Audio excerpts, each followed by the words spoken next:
Hi, everyone. This is Lisa Powell with Sunshine Life Realty. Today, I am with Kevin Murphy with Waterstone Mortgage. Hi, Kevin. How are you?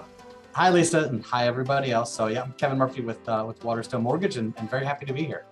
Great. It's good to have you.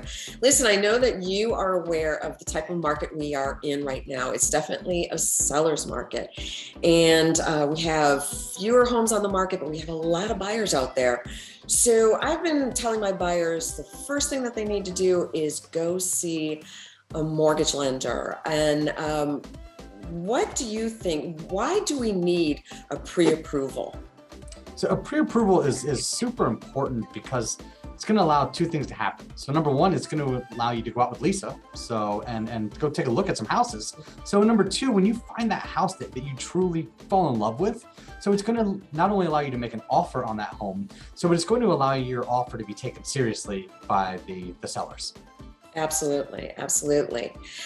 What do you feel? I hear a lot of different terms and a lot of people ask this, is the difference between a pre-approval and a pre-qualification? This is a good one, and I love it because a lot of people will run around, and you might be able to go online and answer a few questions and get what you think is a pre-approval letter. So unfortunately, it's not. So and really the main difference is you want to talk to a mortgage professional and have a consultation. So upfront, and the consultation is really what we call a pre-qualification. So that allows to me or anyone else to talk to you, to gather some information and go, you know what, this sounds like we should be moving forward. So and then comes where we change this pre-qualification into a pre-approval. And that is going to require two additional little small, pretty easy steps. So it's one is going to one of our websites and filling out an application there. So in number two, there'll be some documentation that you'll need to send in. And the documentation is going to vary from buyer to buyer. So in a self-employed borrower is going to have a little more documentation than a W-2 or salaried borrower.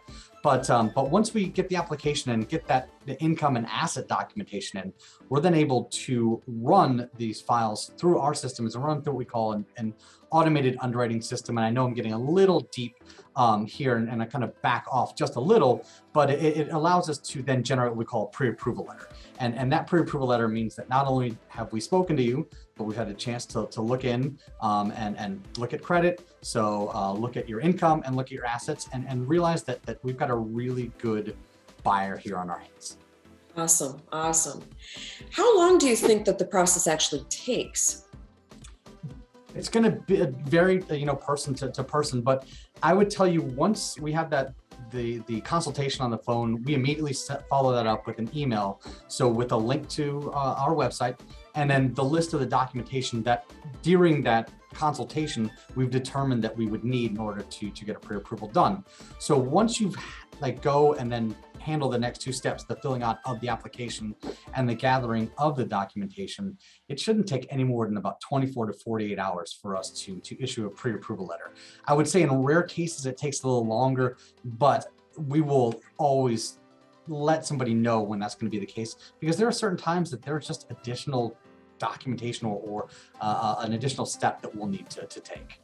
Great, great. So yes, it's, like I said, it's very important to do these steps before we go out and start looking, because 100%. They don't last 24, 48 hours anymore. So yeah, absolutely, absolutely. Also, I get this question asked a lot is, does having a pre-approval hurt your credit? No, it doesn't. And I would tell you this, anytime you look at credit, so there is going to be a ding. So, and what are the dings? And I know the news likes to say, don't get credit pulled, don't get credit pulled. So I'm here to say it's not a bad thing. So I don't mind, every year I may have my credit pulled, maybe one time, maybe two times for various things. So, and it does not affect me that much. There is an effect. But again, I don't think it's anywhere near what we think. It's not tens or hundreds of points. It's points. So it's 3 points. It's 5 points on your credit.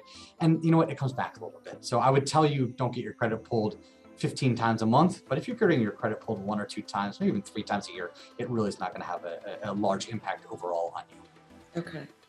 Is it different than, if you're having your credit pulled for shopping, for credit cards, things like that, as compared to shopping for a mortgage?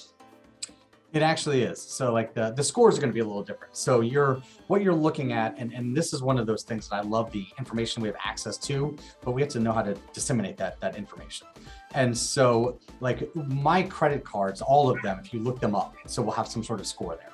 So and so that score will be like a credit card score. But if you're looking at a mortgage, so it's a totally different credit pull and type of score.